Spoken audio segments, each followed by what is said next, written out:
Yeah. Is Kuni incorporate? Okay. What is the day today? Do you remember what is the day today? Today is Kindergarten. no. Okay, now we will start with the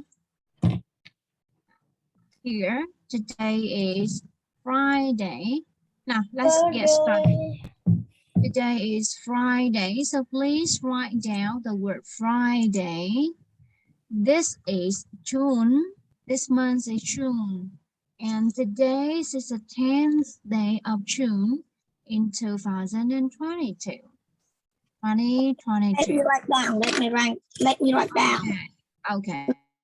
I'm waiting. Friday in the garden. In the garden. Thấy màn hình Miss Anh rồi chứ còn không thấy ai.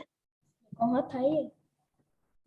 Really? Right. You can't see anything? I just see the face. Ah, you just see my face. Okay, here it is. So you can see this is June, February. Today is Friday. Hello, Miss The 10th. Hello, you Anh. Now let's get down.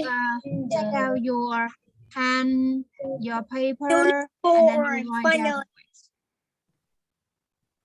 So Friday. How many units are there? June. Oh, I think we have about 10 units. If we finish unit, what happened? So we are studying unit 4 and we have the title. Unit 4 is In the Garden. In Garden là sao cô? Garden. Là cái vườn á. Là cái vườn.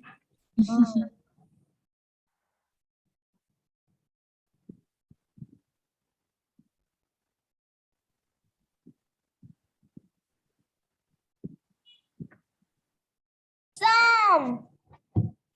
Cheers. Okay, good. Now, I want you to start a new line.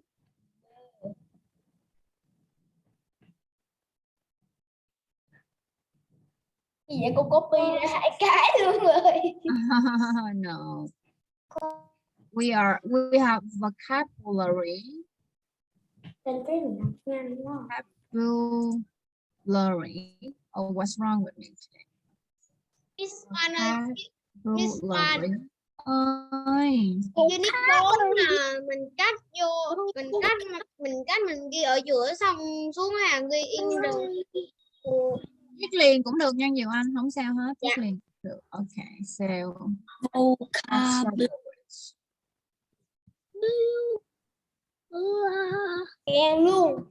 Now, under the word good. Under the word vocabulary, I want you to write 5 numbers. Number 1, and then number 2, 3, 4, and 5 in 5 lines. Các bạn viết cho cô phía dưới chữ vocabulary, các bạn viết cho cô 5, số 1 xuống dòng, số 2 xuống dòng, số 3 xuống dòng, rồi đến số 5 nha. 1, 2, 3, 4, 5, rồi các bạn để sẵn đó cho cô nha. Một ba viết 1 2 3 4 5 ạ. Đúng rồi con. 1 2 3 4 xong rồi ạ. Right, okay. So now we start our lesson today. So now let's look at this. In this unit, we will study about the garden. Con chỉ viết số thôi mà, Jerry. Dạ, con đang viết chữ OK. Vocabulary here. Vocabulary. Finish. Good. Jerry meme. Hả? Dạ rồi. Dạ rồi. Okay, good. Viết 1 2 3 4 5 rồi. Bữa nay mới có một lần Tiên đẻ tên đàng hoàng á. Chứ bình thường tiên đỡ cái gì đâu mà tầm bậy tầm bạ. Rồi mình bắt đầu nha con. Okay. Now unit 4. Now everybody repeat with me. In the garden. Wow. What do you say? In the garden. In the garden. Good. You answer. Unit 4. In the garden. Unit 4 in the garden. Good. Tin Tin. Tin Yeah. Tin. Now say unit 4 in the garden. Unit 4 in the garden. Good. Now, Summer, it's your turn. Yeah. Unit 4 in the garden. Oh, who draw on my screen? Cherry, say unit 4 in the garden. Unit 4 in the garden. Very good. Thank you. Bye-bye, it's your turn. Unit 4 in the garden. Very good. Thank you. Oh, no, stop drawing on my screen. Who's that? Okay, now let's look at this. Now, let's look at this. Do you know what it is? This is, so please, do you know what it is? This is a beautiful flower. These are beautiful flowers, and they are in a garden. In the garden. Okay, this is the garden. Okay, now everybody, now let's write down number 1, and next to number 1 we write the word garden. Garden. Now everybody, let's write the word garden. Where's your pen? Okay. Where's your pen? Right where we're on? Yes. Right where? Now we will write here. Now stop drawing on my screen. Clear. Okay. Clear. Very good. Okay. You let's write number 1 and write the word garden. Garden.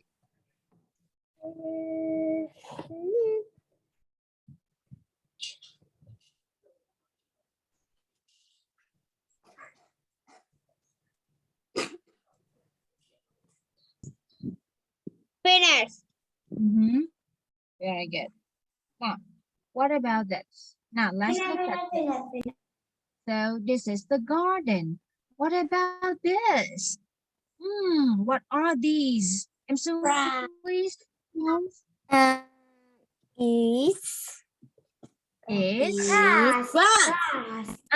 grass. Now, who can spell the word grass for me? Who can spell grass? Grass start with letter. So please. Cô ơi. G-R. Vừa mà phải có đất chứ cô. G-R-A-S-S. So this is the grass. In the garden, we have grass. So cô ơi. in the garden ơi.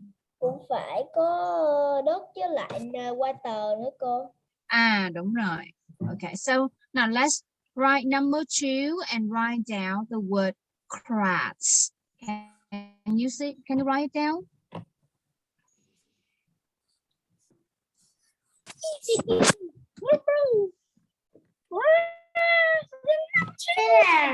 Finish. All right, that's really good.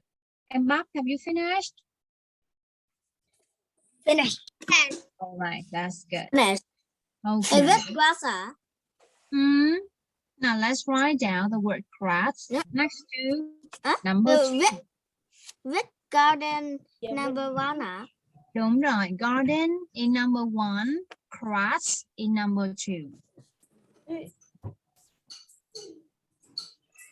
Hello Miss One. Hello Kim. Hello cháu Kim. Con chào cô. Diệu Anh. Diệu Anh CD. Yes. Ủa Thỏ đâu rồi cháu? Thỏ đâu rồi Kim? Dạ Thỏ đang ăn chưa xong, ăn chậm lắm. Now number 3. let's guess what is for number 3. Flower. So number 3 is about the flower. Okay. Now, who can spell the word flower for me? You Anh, please. F F L L O O W. W W W E R. Okay. W E R. Okay. So that's flower. Okay. flowers. Flower. Okay. Flower. Finish. This one đã con xíu. Okay. Con Mỹ kia đã.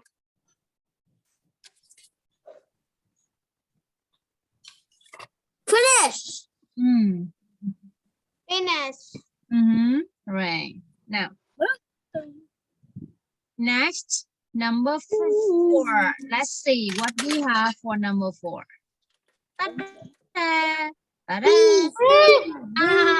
These are bees. Bees. How can you spell the word bees? B-E-E-S. B-E-E. We can have S because we have 4 bees. Bumblebee. Okay. Bumblebees.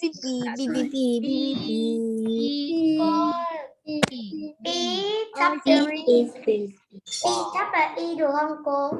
Yeah, that's right. Bee made B-double-E. Bee made honey. Bunny. Bunny? Honey. Là Bee gì? made honey. Là Bee. sao mọi người không ghi là bởi vì? Bee. B. Next, number 5. The last word is a really difficult word. Uh-oh. Nơi Uh-oh. đẹp cô. And House. no, it's not the house. It's not flowers. Something related to the water. House. No, Water. this is something start with letter B. P. No, letter P. That's right. P-O-N-D. Pond. Pond. Okay, now let's write down pond. Pond is a small lake. Okay, that is a small lake. Một cái hồ nhỏ nhỏ thôi con ha. Gọi là một cái pond. Hoặc là một cái Miss hồ nhỏ. Văn chỉ về cái lúc nãy cho con biết. P-O-N-D. Okay, so now let's get back to is in number 5. Okay, so here number 1 is about the garden. Number 2 is about the cracks. Number 3 is flower. a flower. Number 4 is B. B. Number 4 is B. And the last one is the pond. Okay. Miss Văn con không thấy cái chữ pond ở dưới. Wait, just wait. Here, can you see? Yes. Okay. So we have garden, cracks, flower, bee, and pond. Cô con nhớ là B-O-O-M mà cô. No. Cái cuối cô. Cái nằm. No, that is P-O-N-D, pond. Pond. Okay. Now, who can say the 5 words again for me?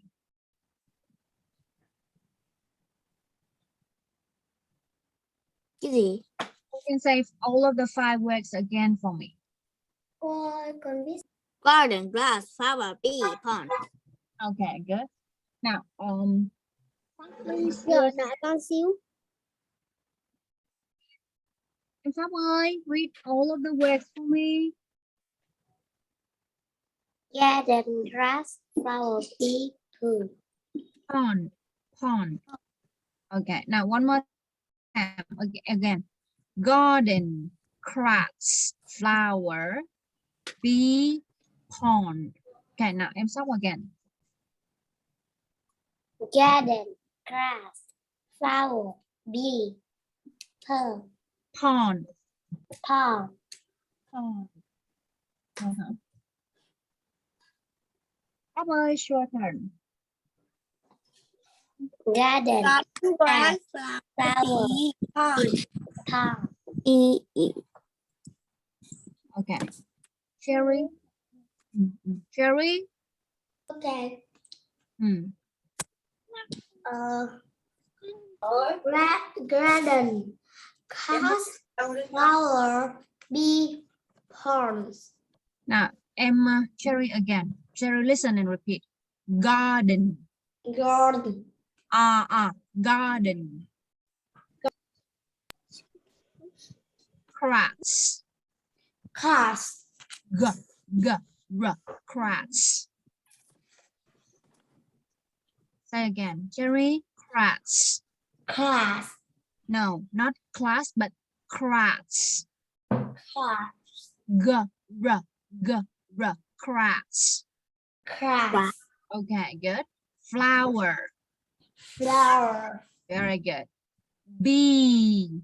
bee, Okay, and pond. pond. Okay, good. Now you please. Thank you, Cherry.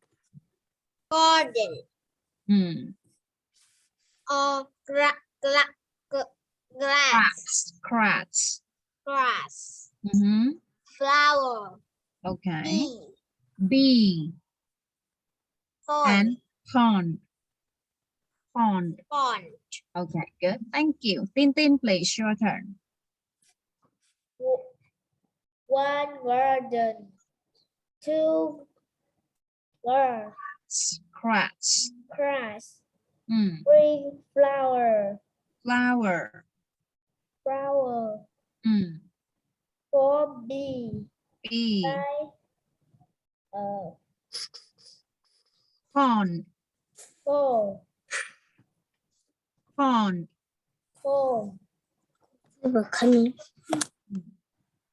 Game, please. Turn on the microphone. One garden, two grass, three flower, four bee, five pond. Em Thảo, please. Em Thảo ơi. Em Thảo đang ăn chuối đó Swan. Đợi em Thảo xíu. Okay, now em Thảo. Number one, garden. Garden, flower, Grass. flower, Bee. bee, Pond. pond. Okay, thank you. Now, let's have a look at these. Okay. So I have a challenge. I want you to look at the picture and you can guess what happened in the story or in each picture. Okay, now everybody, now be quiet first. Now I will mute you all. This is Emily and this is Jimmy. They are in the house. They look out of the window and they see their dad. The dad is lying under the tree. Now, guess what happens next? I said again, this is the story about Emily and Jimmy and dad. Chim thôi mà miss. Chứ không có chim gì. Garden. Garden, okay. So Emily and Jim are in the house and they look out to the garden and they see their dad. The dad is under the tree. What happens next? Who can tell me what's happened in the picture? Oh my God, bee. That is the bee. Where's the bee? God. Where's the bee? Can you tell me where's the bee? There is hat. The bee is on his hat. Great. The bee is on the hat. Okay. And do you think that Dad knows it? Do you think Dad knows Oh my about the bee? goodness. Yes. Yes. You think he knows Oh my god. it? Now, where's the bee? Oh Where's my the god, bee? it's wrong. On his what's that? Nose. The bee is on his Đừng có his viết to nose quá mà now. không viết được. And let's look at the Ở đây face. Look at Dad's face. Oh He's my very god. surprised. bạn- Dad is very Con ong nó bay surprised. giữa cái mũi luôn. And let's look at that. What? Look at it. The Okay. Oh. What is Dad doing? What is Dad doing? Running in the flowers. Dad is running in the flower. And Oh look my at god, this. got it. What is it here? What is it? What is It's it? a pond. It's a pond. Can you guess what happens next? What happens next?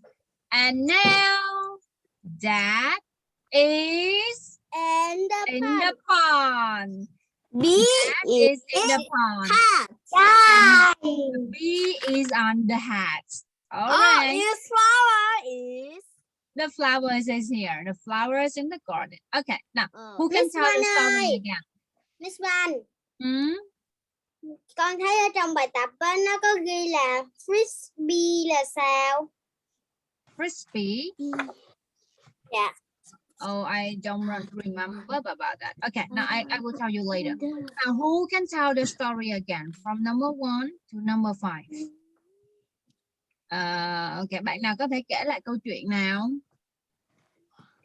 Cherry. Okay. 3. Yeah.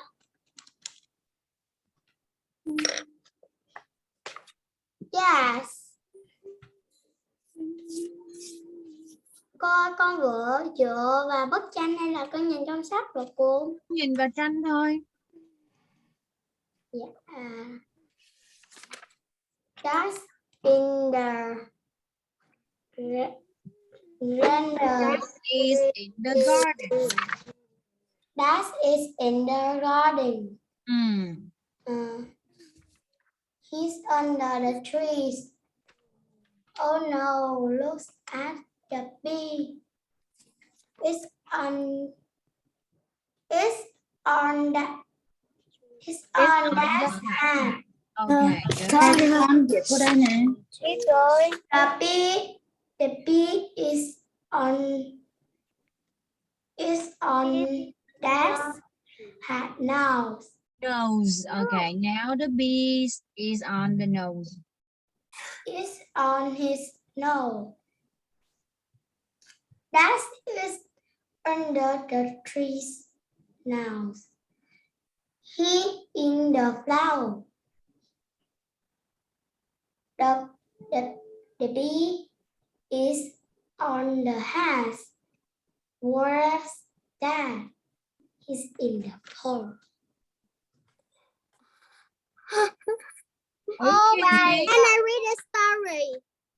We are not reading the story. We are telling the story. On that test. No, you listen. We are not reading the story. We are telling the story. Các con sẽ không có đọc, chưa có đọc nha. Mình sẽ nhìn vào tranh để xem là mình có đoán được câu chuyện diễn ra như thế nào nha. Rồi mời bạn Diệu Anh thử xem. Đầu cái trang thứ nhất là No, in English. Number 1 is This is Emily and Jim. Emily and Jim. Where's that? Is garden. Dad is in the garden. In that. Now number 2. Number 2 is look at bee. the picture. Now here is the bee. Bee. The bee is on the hat. On Dad's hat. Okay, the bee is on the hat. Now look at number 3. Where's the bee? Oh no. Oh no. Number 3, bee is on the nose. On Dad's nose. That's no. Okay. Now look Oh at my gosh. oh my God. That is Run. okay. That is running. Okay. And the pond is here. Now, so look at number 5. What happens now? That's Is in the pond. That is in the pond. And the bee? The bee is on the hat. the bee is on the Okay, on Dad's hat. Thank you. Now, Emsu, please, your turn. Mary and Emily and Jim. Emily and Jen in the house. Okay. Is Emily and Emily and Jim are in the house, and Dad is Emily and this house is window. okay. Outside is that in the sweeping tree. Sleeping trees. Okay. It's garden. In the garden. Too. It's bee. It's the bee. It's the bee. Is the bee is that hat. It's a bee. The bee on the that's a hat. That's right. Oh my God. Is bee is oh my God. It's on the that's nose. Okay, on Dad's nose. Is that is That is running. running. Okay. It's flower. That is it's running. Flower. Its flower is under the trees now. On the run flowers. All right. And look at this. Oh my God! Is in the pond. In the pond. And the bee. And bee is on the hat. Very good. Thank you. Thank you, Emsu. All right. Now, Kem, it's your turn. Picture number 1, I see Emily and Jim is looking by the microscope and see Dad sleeping under the tree. Then a bee in Dad's hat. Is on. It's on Dad's hat. So the bee, it's in Dad knows now. Then Dad was scared of the bee. Then he run, and he went to the pond. To the pond, and the bee was in. It was the bees is on the hat. Then yes, but I see the flowers are dying. Okay, the flowers is dying. All right, thank you. Now, Emma, please, your turn. Now, let's tell the story. Number 4. Number one. We start with number 1. And his friend is looking at Dad. Dad is sleeping under the tree. Oh no, what happened? There's a bee on that hat. Dad doesn't realize. And then the bee is on his nose. Very good. Dad's running in the pond and he's fall into the water. Yeah, into the water. What about the bees now? The bee is on his hat. All right, that's really good. Thank you. Now, Tintin, it's your turn. Number 1. Yeah. Number 1. That is in the garden. He's on the tree. Okay. Under the tree. Oh no, look at the bee.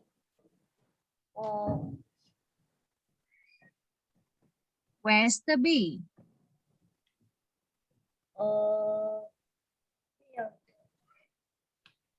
The bee is on his hat.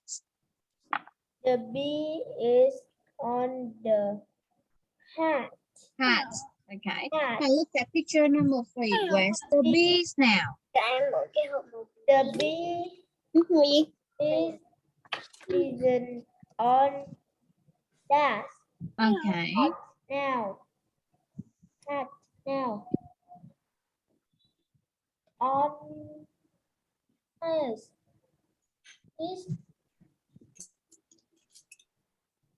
Now, where's that?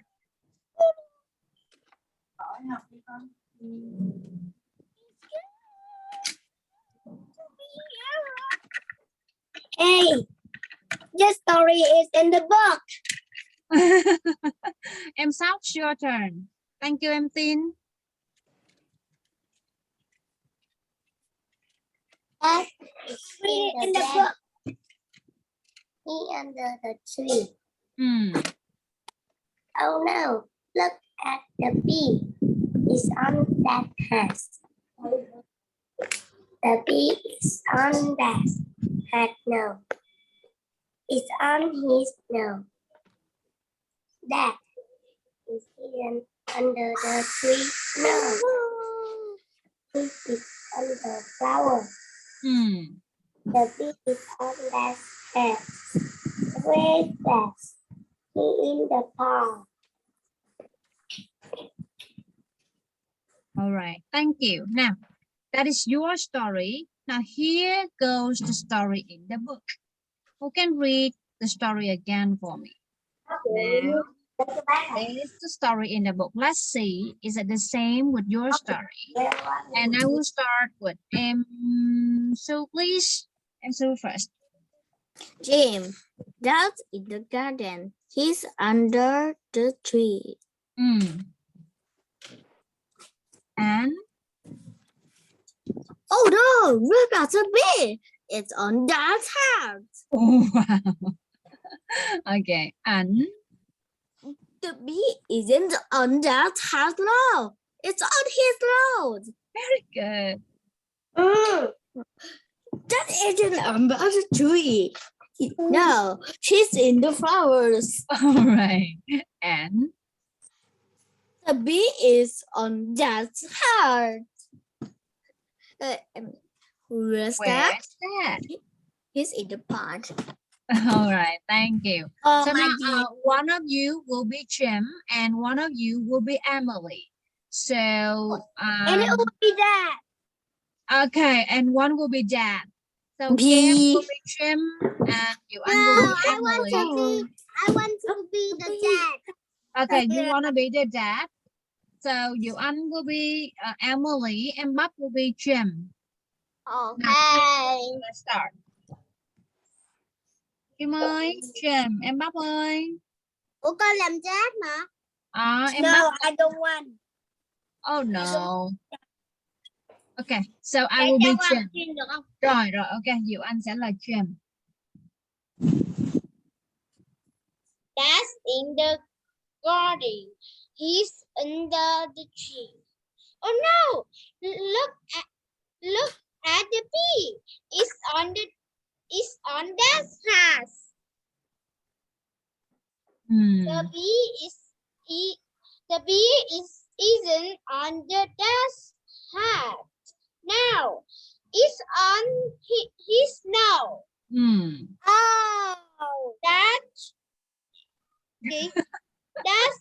isn't under tree. Now he's in the flowers. bee. Ah. The bee is on the bee is on Dad's hat. Emily. Where's Dad? He's in the park. Oh, I'm wet. I'm wet. Okay. All right. Okay. Now Shower. this time, who will be Emily? Who will be Emily? Bắp. No. No. So em Sóc will be Emily. Okay.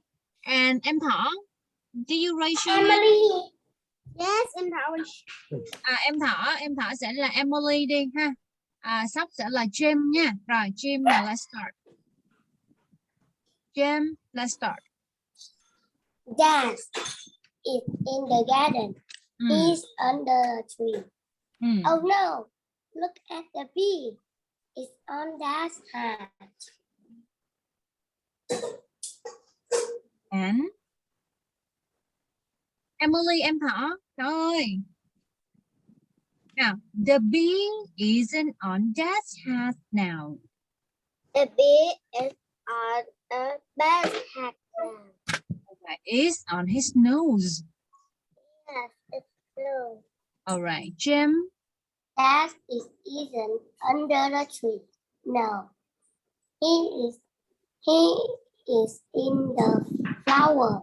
Very good. Jim. The bee is on Dad's hat. All right, Emily, where's Dad? Where's Dad? He is in the pond. Oh, Okay, that's good. Thank you, em Thỏ. Thank you, em Sóc. Cherry, who you will be? Cherry, Emily, Jim. Chim. Okay, now who wants to be Emily? I want to be Emily. Okay, so Cherry, Jim, and Kim will be Emily, and Bắp will be the dad. Yay! Bob will be the dad. Okay, let's go.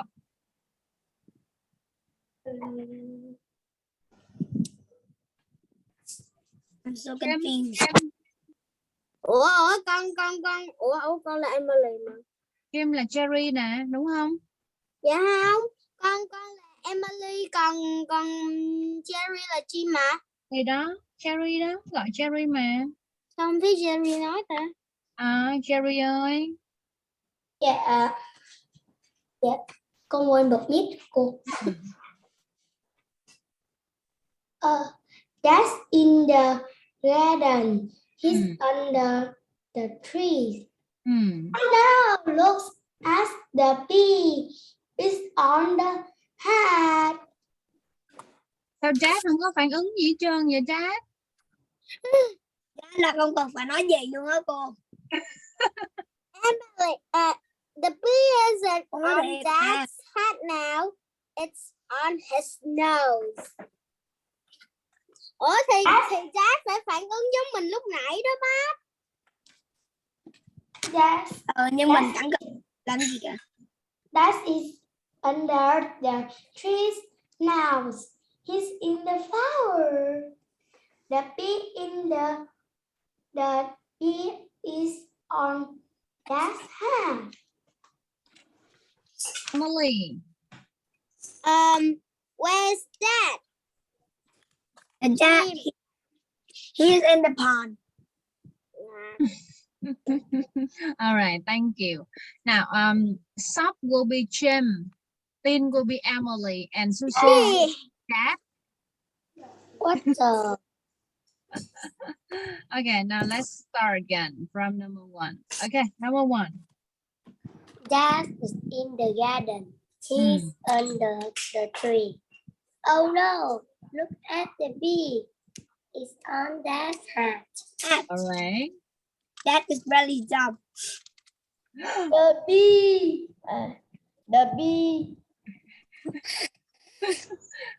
The bee isn't on Dad's hat now. The bee is on Dad's hat now.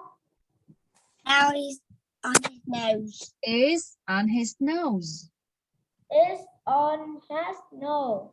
Okay. Next. Dad isn't under the tree now. Bắp. Bịch rồi xong hết. Under the tree now. Bắp luộc. He's in the flower. Bắp luộc. Okay. Now. Bắp luộc vô. On has now. Bắp luộc vô. Bắp luộc. Okay, where's Dad? Bắp luộc quá. Bạn đó bác. Bạn là bắp luộc. He's in the pot now. Okay, em Hello, Sue is in the Dad. pot now. Right. Hello, Dad. Bắp luộc. Yes. Em Sue tức cười quá. All Dad, right, bắp thank luộc. you. Everybody call me like that. All right. Okay, thank you, Dad. Dad, now let's sit up. Okay, thank you. All right, thank you, Dad. Thank you, em Sue. That's the end of the story. Okay. Bắp luộc. Nhà mình có bắp luộc. Nhà mình có bắp luộc hả? All right. Đó mình có bắp luộc. Có Miss Văn. Okay, now let's look at this. Now I ask you to match. Now let's look at this. Picture A, Dad is in the pond. Picture B, the bee is on Dad's hat. What about picture C? Who can tell me about picture C? It's one. Picture It's C. Picture C, Dad is under the tree. And picture D. Để con nhắn cái này lên kìa. Đảm bảo cô anh cười. All right. So now let's look at the sentences. Number one. Who can do? Number one, who can do? So I give you 5 minutes to do the exercise in the book. Rồi bây giờ nếu mà các bạn có sách nè thì mình sẽ quan sát tranh ABC nè và các bạn nối với cái câu 1, 2, 3, 4 nè. Còn nếu Su không có thì Su nối ở trong Su sẽ viết vào trong quyển tập nha. Su viết là 1 C. Number 2. Okay, now 5 minutes go. The bee is on the. Ba bị té xuống nước rồi. Banana. Đó mình là lớp siêu quậy.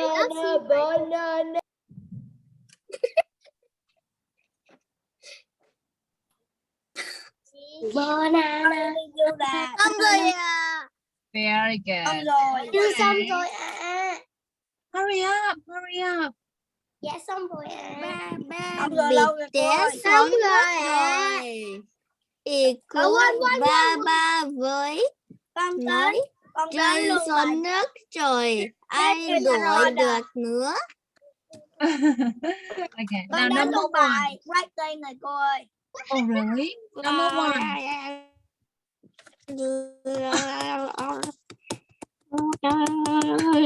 Okay, number one. Tin. Number one.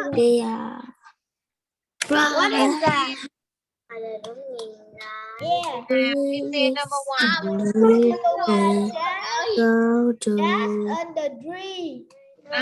Just under the tree. Number two, you ăn. Number 2 is D. Okay. The Is the bee is does no. very good. Thank you. Number three, em Su. That's in the pond is. That is in the pond. So A, B, C, D. A. So that should be A. And number four. Stop, please. Number 4 is Stop, can you read the whole sentence? the bee is on the hat. Okay, on Dad's hat. And we will match number 4 with number A, B, C, D. Okay. Now I want one of you to read the 4 sentences again. Bạn nào đọc lại cả 4 câu giúp cô anh nè. Cherry. Okay. 1. That's under the tree. 2. The bee is on that's nose. 3. That's in the pond. 4. The bee is on the hat. Okay, that's really good. Thank you. Emma, please.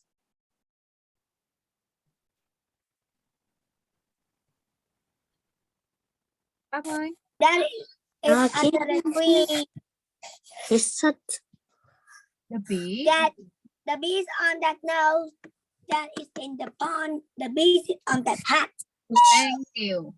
Now, MK, please, your turn. Too easy for me. 1. That is under the tree. 2. The number 2 I chose D.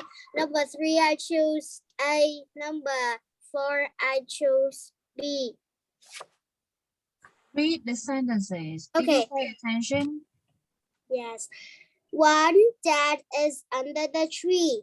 2. The bee is on Dad's nose. 3. Dad is on it's in the pond. 4. The bee is on Dad's hat. Okay, thank you. Em Thảo, please, your turn. Okay.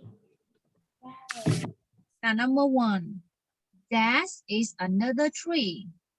Dad is at a tree. All right, number 2. The bee is on Dad's nose. The bee is on Dad's nose. Right. Number 3. Dad is in the pond. Dad is in the pond. All right. Number 4. The bee is on Dad's hat. The bee is on Dad's hat. Thank you. Now, em do the 4 sentences again. 1 is she. 2.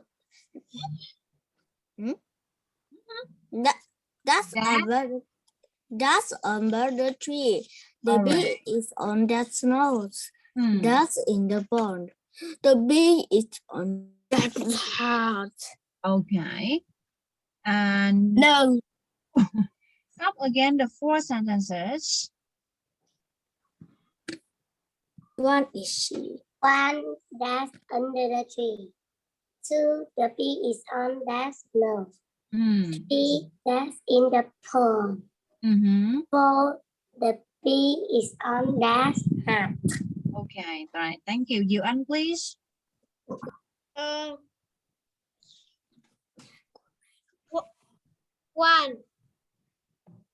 That's under the tree. 2. The bee is on that nose. 3. That's in the pond. 4. The bee is on that hat. All right. Thank you. Cherry again. Oh my God. Ok, rồi con không đọc lại thì thôi ha. Cô sẽ mời một bạn khác. Rồi cô mời Tin Tin nào. Yeah. Number 1, that's under the tree. Number 2, the bee is on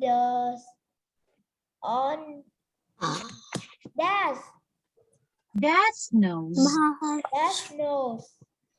That's in the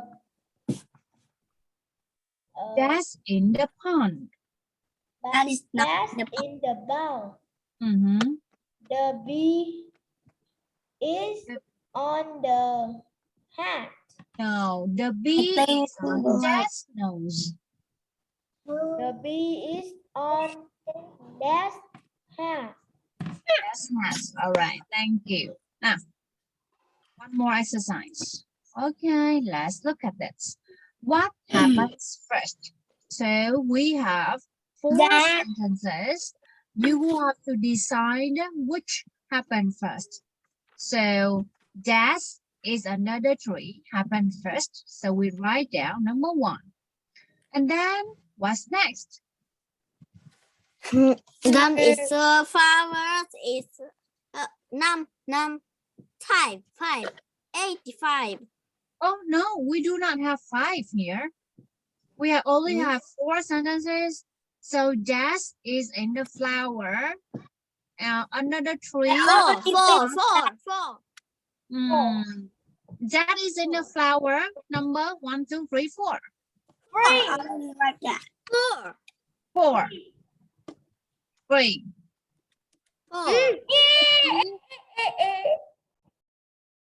Mình chỉ có 4. Ok, mình chỉ có 4 câu hà. Mình có 4 câu hà. Bây giờ mình sắp xếp theo thứ tự của 4 câu này thôi nha. Rồi, làm lại nè.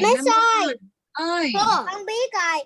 D là number 2, còn C là number 4, còn A là number 3. Are you sure? Yes. What about the others? No, em Sue. What about you? A is number 4. Number 4. B is number 1. Okay. C is number 5. C is number 5. Okay. Đúng rồi. D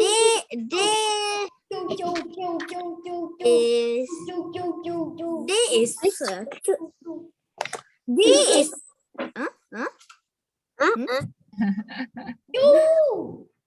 number 2. No, it's not number 2. No, but sorry.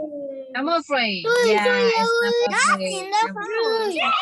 Okay. Yay, that's right. Okay. So number 1, that is another tree. Number 2, the bee is on Dad's nose. Next, we have that is in the flower, and then that is in the pot. Okay, now I have a challenge. Can you write down these 4 sentences in order? Bạn nào có thể viết lại theo thứ tự 4 câu này vào trong quyển tập nào? Câu nào viết trước nào? Theo các bạn. Câu nào viết trước bạn viết cho cô nào. Bạn viết thử cho cô xem. Rồi, bây giờ các bạn sẽ viết như thế này vào trong quyển tập cho cô nha. Bây giờ chúng ta sẽ quan sát kỹ. Rồi chúng ta Viết that's another tree à? Rồi đúng rồi. Bây giờ mình sẽ thử xem mình còn nhớ câu kỹ nào không nha. Rồi bây giờ cô Anh có một câu đố cho các bạn. Cô mới nhắn xong water. Con hỏi một cái. Cô cho bây giờ mình sẽ. Rồi con đi. Bây giờ mình sẽ viết ở muốn vợ. Bây giờ cô Anh đang hướng dẫn nè, Ri có nghe cô nói không? Ý là số thứ tự cho mấy cái ô á cô. Bây giờ cô Anh hỏi con nè, để cô Anh hướng dẫn cho con làm bài nha. Yeah. Okay. Now, in the 4 sentences, what happened first? What happened first? Trong 4 câu đó, câu nào xảy ra trước nào? That is another tree or that is in a pond? Which one first? One is that's another tree. Right, so we write down here that is under the tree. Okay. Xong rồi à. All right, good. What about number 2? Rồi, thử xem. The bee is on that hat. Rồi, vậy thì mình sẽ viết vào the bee. Ri ơi, con nghe kịp không? Is on that hat. Rồi, bạn nào viết xong rồi giơ tay lên. Now number 3, what happens next? Xong rồi chưa kịp viết xong luôn á. What's next?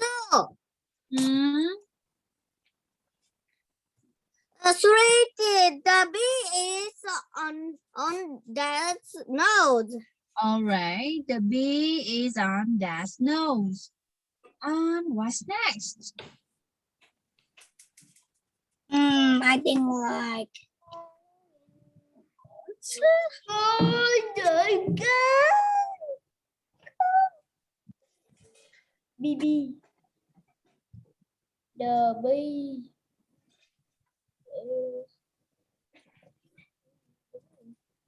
Và xong rồi à. Good. And what's next? Food is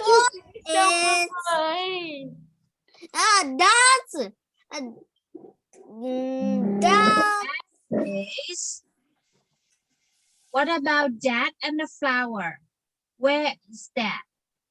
That is That is On in does. the flower. the And number 5. Where's that? In number 5. Something born. That is in the pot. right. All right, that's really good. Con mỏi tay quá à, cô biết không chị? Rồi xíu nữa Con con đang biết. chưa viết xong luôn á ba. Xong rồi ạ. Very good. Rồi. Làm gì? Con chưa xong luôn á. Con chưa xong nãy giờ mà. Su viết. Ôi, uống nước à. Cô viết như gió vậy Ôi, á. đi uống nước à. Su đi con.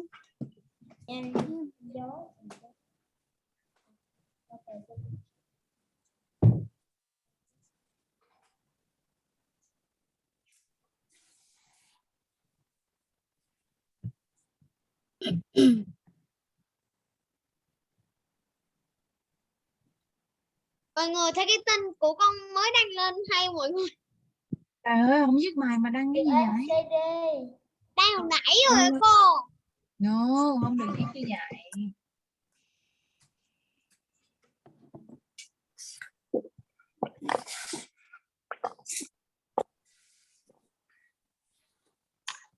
Chim để ba té cho vui vậy mà con bày đặt làm cho ngầu.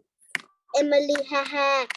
Dad, trời ơi cái mũ của tôi.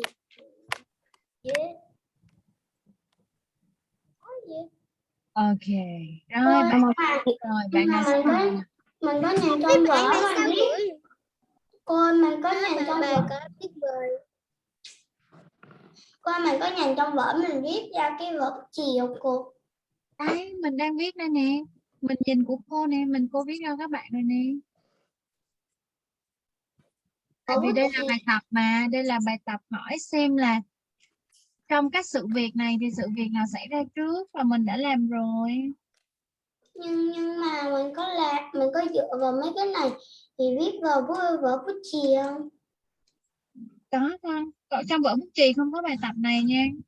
Cái bài tập nhưng mà con thấy chỉ có 4 cái, không có quá 5 cái. Mình làm thêm một cái cũng được con. Mình làm thêm một cái cũng được nha con. Rồi. Hôm nay các bạn làm giỏi nè, cho nên mình đã kết thúc bài sớm nha. Bye bye. Cô không làm bài 4 mà. Bài 4 bữa sau mình sẽ làm nha. Hôm nay cô Anh dặn nè, các bạn ở nhà nha. Các bạn ơi, cô đang nói nè. Các bạn ở nhà nè, mình sẽ ôn lại bài này nè, tập đọc bài này nha. Rồi bạn nào mà chưa đọc câu chuyện á về circles and shapes thì hôm nay mình sẽ đọc. I already read that. Read and record and then send it to me, okay? Yeah. All right. Okay, so we stop here today. See you on Monday. Bye bye. Monday. See you later. Bye bye. Goodbye. Ồ, em sắp có gì đấy?